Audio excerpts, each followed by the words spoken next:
ये है दिल्ली दर्पण।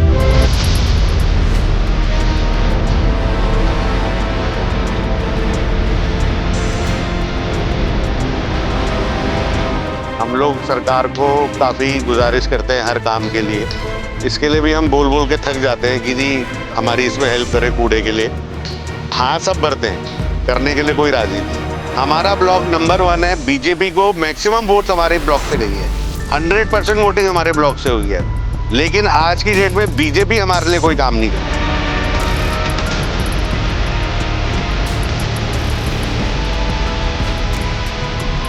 पर सफाई हम अपने खर्चे से करते हैं।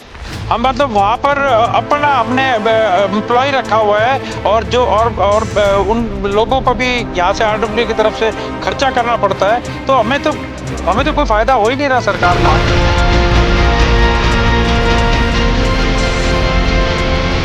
जी हाँ, बिल्कुल भी काम नहीं कर रहे और सिर्फ हमारे आरडब्ल्यू के प्रेसिडेंट और ये जो पुराने लोग हैं यही लोग काम करते हैं। And the people contribute. H block he contribute करता है और प्रेसिडेंट ही स्पेंड करता है।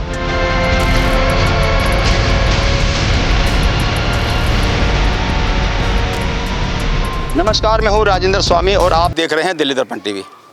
दोस्तों, बहुत सारे इलाकों में पुनर्वास कॉलोनियां हैं, अवैध कॉलोनियां हैं, उनमें जो पार्क नाम की चीज़ नहीं होती है और उनका मुकाबला अक्सर पॉश कॉलोनियों में जो शानदार पार्क होते हैं उनसे किया जाता है।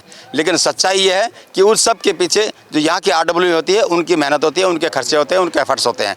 तो ऐसा ही पार्क जितने भी एच ब्लॉक में मैं खड़ा हूँ, वहाँ जितने भी पार्क हैं उन सब पार्कों को मेंटेन करने में एच ब्लॉक की आरडब्ल्यू का अपना खुद का बड़ा योगदान है और खुद के अपने खर्चे होते हैं। तो आज इसी को लेकर के, यहाँ के विकास कार्यों को लेकर के, यहाँ के समस्याओं को लेकर के यहाँ आरडब्ल्यू के लोग यहाँ बैठे हैं। आज रविवार का दिन है तो अक्सर सभी लोग मिलकर के आपस में चर्चाएं करते हैं। तो मैं सुन रहा था, प्रधान जी भी हमारे साथ हैं, कि आप खर्चों का जब हिसाब किताब बता रहे थे मुझे लग रहा था कि सारे खर्चे तो फिर आरडब्ल्यू के खर्चों से ही हो रहे हैं, चाहे मालिक की बात हो, चाहे कूड़े हटाने की बात हो, चाहे स्पीड ब्रेकर की बात हो। सरकारी खर्चे का फिर क्या काम? ऐसे है जी, हम लोग सरकार को काफ़ी गुजारिश करते हैं हर काम के लिए। अभी आप एक बार अपने कैमरा से दिखाएंगे तो इसकी हालत देखेंगे कूड़े की। इसके लिए भी हम बोल बोल के थक जाते हैं कि जी हमारी इसमें हेल्प करें कूड़े के लिए। हाँ, सब भरते हैं, करने के लिए कोई राज़ी नहीं है। बजाय हम सरकार पे डिपेंडेंट रहें या कुछ रहें, प्रूनिंग के लिए पेड़ों की प्रूनिंग के लिए इतना बोल चुके। हर ब्लॉक में प्रूनिंग होती है। अशोक विहार में हमारा ब्लॉक नंबर 1 है। बीजेपी को मैक्सिमम वोट्स हमारे ब्लॉक से गई हैं, 100% वोटिंग हमारे ब्लॉक से हुई है। लेकिन आज की डेट में बीजेपी हमारे लिए कोई काम नहीं कर रही। तो मुझे इस चीज़ का बड़ा अफसोस है। मैं आपकी न्यूज़ चैनल के माध्यम से यही बोलना चाहूँगा, रिक्वेस्ट है आप लोगों से कि हमारे काम हो। हम और कुछ नहीं चाहते, हम अपना काम चाहते हैं।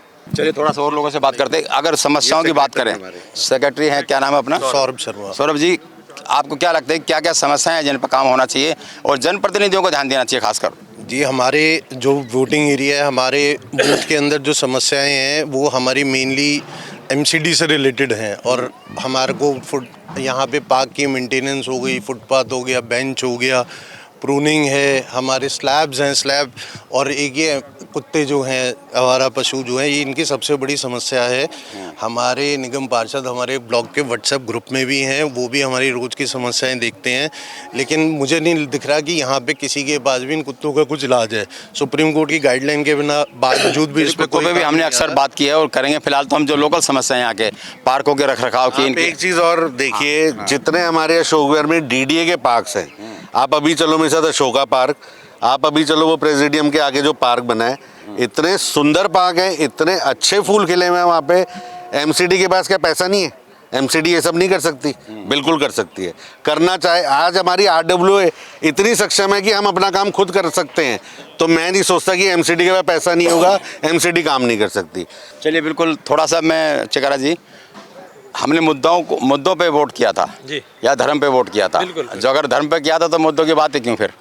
देखिए जी, बात ये कि धर्म वाली बात तो हो सकता है किसी के लिए हो। हमने तो काम के लिए उनको वोट दिया था और हमें एश्योरेंस भी दी गई थी। हमें इतनी अच्छी एश्योरेंस दी गई थी कि जी आपको काम कहने की ज़रूरत नहीं है, आपका सिर्फ व्हाट्सएप का काम करेगा, अपने आप ऑटोमेटिक काम होंगे। आज व्हाट्सएप तो बड़ी बात है, उनको फिजिकल भी ला के दिखाते हैं कि देखो जी ये कूड़ा पड़ा हुआ है, ये हमारे स्लैब्स टूटे पड़े हैं, ये हमारी क्या कहते हैं जैसे डॉग्स की भी बात है, ये सारा तो जहाँ मुझे ये पता चल जाए कि उन्होंने ये कहा हो कि यस हमने ये काम करा। हमारा एक वो पार्क है राजपाल चिकारा पार्क, वहाँ पर सफाई हम अपने खर्चे से करते हैं। हम मतलब वहाँ पर अपना हमने एम्प्लॉय रखा हुआ है और जो और उन लोगों को भी यहाँ से आरडब्ल्यू की तरफ से खर्चा करना पड़ता है। तो हमें तो कोई फायदा हो ही नहीं रहा सरकार ने। माली तो रखे गए होंगे ना, जब इतने बड़े बड़े पार्क है, इस पार्क में सुबह शाम माली रहता होगा। नहीं जी, हमारे अपने आरडब्ल्यू के खर्चे का माली है और उसको 8,000 रुपये यहाँ की तनख्वाह देते हैं, 2,000 रुपये दूसरे पार्क की देते हैं। और तो सारा खर्चा तो हमारा आरडब्ल्यू अपने जो सब्सक्रिप्शन है वहाँ से दे रहा है। तो एमसीडी का कोई रोल नहीं पड़ रहा। और हाँ, क्योंकि हमारे पास गाड़ियाँ नहीं हैं तो इसलिए हमें एमसीडी की ज़रूरत पड़ती है कि जी आप अपनी गाड़ियों में उठवा लो। तो अदरवाइज तो डे टू डे काम तो हम अपना कर ही रहे हैं। मैं महिलाओं से पूछेंगे, सचमुच में इतनी ज़्यादा दिक्कत है कि कोई नेता काम नहीं कर रहे? जी हाँ, बिल्कुल भी काम नहीं कर रहे और सिर्फ हमारे आरडब्ल्यू के प्रेसिडेंट और ये जो पुराने लोग हैं यही लोग काम करते हैं आरडब्ल्यू के लिए। And the people contribute, H block he contribute करता है और प्रेसिडेंट ही स्पेंड करता है। तो आपको तकलीफ तो होती है कि इतनी समस्याएं हम बड़े चुनते हैं, बम पर वोट देते हैं, लेकिन उसके बावजूद भी समस्याएं तो नहीं होती हैं? देखिए, समस्याओं की तो बात ये है कि हर जगह समस्याएं होती हैं, पर हमको ये देखना है कि जैसे कि अभी बताया भैया ने कि और जो आरडब्ल्यूज़ है वहाँ पे अगर हम पार्क की पोजीशन देखें या फिर अपने और पार्क्स देखें तो उनके मुकाबले हमारा पार्क कहीं ना कहीं मिस करता है। लाइक जो ब्यूटिफिकेशन होनी चाहिए पार्क्स में, जब बच्चे आके खेलें, बच्चे इंजॉय करें या फिर पेरेंट्स लेकर आ रहे हैं वो इंजॉय करें, तो वो चीज़ नहीं है यहाँ पे। तो उस चीज़ के लिए हम ही लोग कदम उठाएंगे सब मिलकर और अपने आप करेंगे। अगर सरकार नहीं सुनेगी या एमसीडी में जो हमारे नेता जो चुने हैं, हमने खुद चुने हैं अपने खुद के वोटों से, तो अगर वो लोग हमारी बात नहीं सुनेंगे तो काम तो होना ही है ना। अपना ब्लॉक तो हमको अच्छा इन समस्याओं ने इस पूरी आरडब्ल्यू को एक कर दिया है और इतनी बड़ी संख्या में लोग आकर के मीटिंग करके और उस पर कंट्रीब्यूट कर रहे हैं, डिस्कशन दे रहे हैं, सलाह दे रहे हैं, बातें कर रहे हैं। तो आप ये मानिए कि जब लोग जाग जाते हैं तो व्यवस्था को भी जागना पड़ता है और इनको भी जगाना पड़ेगा। और उसमें दिल्ली दर्पण टीवी हमारे साथ, आप कुछ कहना चाह रहे हैं? मैं कह रहा था कि जो आप कह रहे हैं वो सारी ठीक है, समस्याएं भी अपनी जगह हैं, अथॉरिटीज़ की अपनी लिमिटेशन भी हैं, सारी चीज़ें हैं। लेकिन परिचय दीजिए अपना। मेरा नाम यशपाल है, मैं इनकी अथॉरिटीज़ में ऑर्गेनाइजेशन में ही हूँ, इनकी कमेटी में, आरडब्ल्यू में। तो मेरा ये कहना है कि जो अथॉरिटीज़ हैं उनसे एक्सपेक्टेशन ठीक है हमारी ज़रूरी है, लेकिन पब्लिक अपने लेवल पे क्या कर सकती है और क्या करना चाहिए, दो चीज़ें जो खास तौर पे मैं बताना चाह रहा हूँ। एक तो है कूड़ा। आप ये देखो, ये अगर यहाँ पे पत्तियाँ कूड़ा पड़ा है तो दूसरा बंदा के यहाँ पे कूड़ा डाल जाता है, कुछ भी प्लास्टिक पन्नियाँ डाल जाते हैं। तो प्रशासन का काम है ना, थोड़ा अगर ऐसा कोई नजर आता तो चालान करे उसका। हाँ नहीं वो ठीक है, अथॉरिटी से आप हर चीज़ नहीं एक्सपेक्ट कर सकते। पब्लिक अवेयरनेस भी जरूरी है, पब्लिक की सिविक सेंस भी बहुत जरूरी है। तो ऐसे इशू जो हैं जो पब्लिक के हाथ में है, जो पब्लिक को खुद ही अवेयरनेस है अपनी कंट्रोल करना चाहिए, वो इंपॉर्टेंट है। मैं बता रहा हूँ, नंबर दो मैं बताता हूँ आपको, हॉकिंग जैसे है, बहुत सारे लोग इशू रेज किया है, हॉकिंग बहुत ज़्यादा है। आप रोड पर भी जाओगे, थोड़ी आपकी गाड़ी धीरे हुई और पीछे से टैं टैं पैं पैं बजने लग जाता है। ऐसी ब्लॉक में कोई निकल रहा है गाड़ी पर, चुपचाप निकल जा, वो हॉर्न बजाना जरूरी है क्या? तो हॉकिंग, नो हॉकिंग के लिए तो पब्लिक जिम्मेदार है ना, उसके लिए अथॉरिटी के पास नहीं जाओगे कि हाँ बंद कराओ जी हॉकिंग। तो दिस इज पब्लिक। हॉकिंग की तो बात ही नहीं कर रहे ये लोग, क्योंकि जो प्रशासन के हाथ में बात उसकी हो रही है।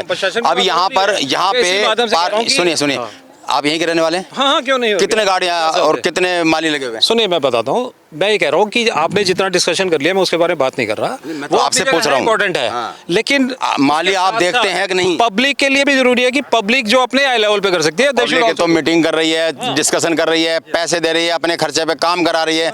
पब्लिक तो जितना कर सकते कर ही रही है ना, लेकिन डे टू डे रोज अगर कूड़ा उठता रहे वो ठीक तो है। आप ही का हाँ ऑफ कोर्स अथॉरिटी तो जिम्मेदार है ही है। देखिए सब चीज़ें authority ultimately they have the power, they have their duty. लेकिन मैं कह रहा हूँ कि उसके एडिशन में अगर पब्लिक भी सपोर्ट में आए, जनता को भी समझदार और सजग होना पड़ेगा, ये उनका कहना है। मैं थोड़ा सा अपने आलोक भटनागर कैमरामैन को दिखाना चाहूँगा। देखिए सामने जो कितना ये जो कचरा पड़ा हुआ पूरा का पूरा, ये यहाँ से लगातार यहाँ की जो आरडब्ल्यू है ये कहती रही है उनको कि इस कचरे को हटाया जाए। बीच बीच में जब कई बार कहा जाता है तो बेशक कुछ गाड़ियां भेज दी जाती है, लेकिन ये जितनी तादाद में यहाँ कचरा पड़ा है तो मुझे नहीं लगता होगा कि कई महीनों से यहाँ पर सफाई नहीं होगी। और मैं थोड़ा सा फुटपाथ को दिखाना चाहूँगा कि आप ये फुटपाथ देखिए, बिल्कुल यहाँ जो घूमते हैं किस तरह से ये बदहाल है। और मुझे लगता नहीं है कि यहाँ कोई कभी काम हुआ होगा, बरसों से कोई काम हुआ होगा, क्योंकि अब ये जो बजट का काम है, आरडब्ल्यू अपने खर्चे पे छोटे मोटे काम तो करा सकती है, माली लगा सकती है, साफ़ सफाई का ध्यान रख सकती है, कूड़े उठवा सकती है, लेकिन ये जो फुटपाथ का काम है ये बजट का भारी भरकम काम होता है। ये तो खुद अपने खर्चे पे ये नहीं कर सकते। एमसीडी को, जो भी एजेंसी को, जो इसकी लैंड ओनिंग एजेंसी है, उसको ये ध्यान में रखना पड़ेगा और उसको साथ देना पड़ेगा, तभी जो पार्क हैं वो डेवलप हो जाएंगे। लेकिन अगर इतना सब कुछ होने के बाद, इतना बम्पर वोट देने के बाद, सहयोग देने के बाद, पैसा खर्च करने के बाद भी अगर पार्क बदहाल हों उस इलाके के, जहाँ के लोग शिक्षित, संपन्न, समझदार कहे जाते हैं, तो समझिए फिर सिस्टम कर क्या रहा है।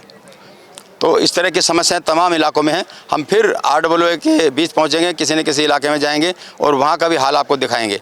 अक्सर बड़ा आसान है कह देना कि जो पुनर्वास कॉलोनी है, जैसे मैं वजीरपुर में रहता हूं तो यहाँ भारत नगर का पार्क है, बुनकर के पार्क है, जय कॉलोनी के पार्क है, वजीरपुर गाँव के पार्क हैं, इंडस्ट्रियल के पार्क है, बदहाल है। क्यों? क्योंकि लोगों में वहाँ पे सेंस नहीं है, ऐसी बात कही जाती है, वहाँ के लोग जिम्मेदार नहीं। लेकिन जहाँ के लोग जिम्मेदार हैं वहाँ की भी हालत कैसी है। और जो लोग बम्पर वोटिंग बीजेपी को कर सकते हैं, बीजेपी का मैं इसलिए नाम ले रहा हूं क्योंकि यहाँ पे ट्रिपल इंजन की सरकार है। यहाँ पे निगम पार्षद योगेश वर्मा बीजेपी के हैं, यहाँ पर विधायक पूनम भारद्वाज बीजेपी से हैं और यहाँ पर सांसद प्रवीण खंडेलवाल बीजेपी से हैं। और उसके बावजूद भी उन्हीं लोगों के बीच का ये पार्क अगर ऐसा हो तो इनका अफसोस करना लाजमी है।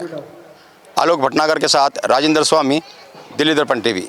लेटेस्ट खबरों के लिए सब्सक्राइब करें हमारा YouTube चैनल या फिर लॉग ऑन करें www.delhidarpantv.com। खबरों की कवरेज और विज्ञापनों के लिए संपर्क करें।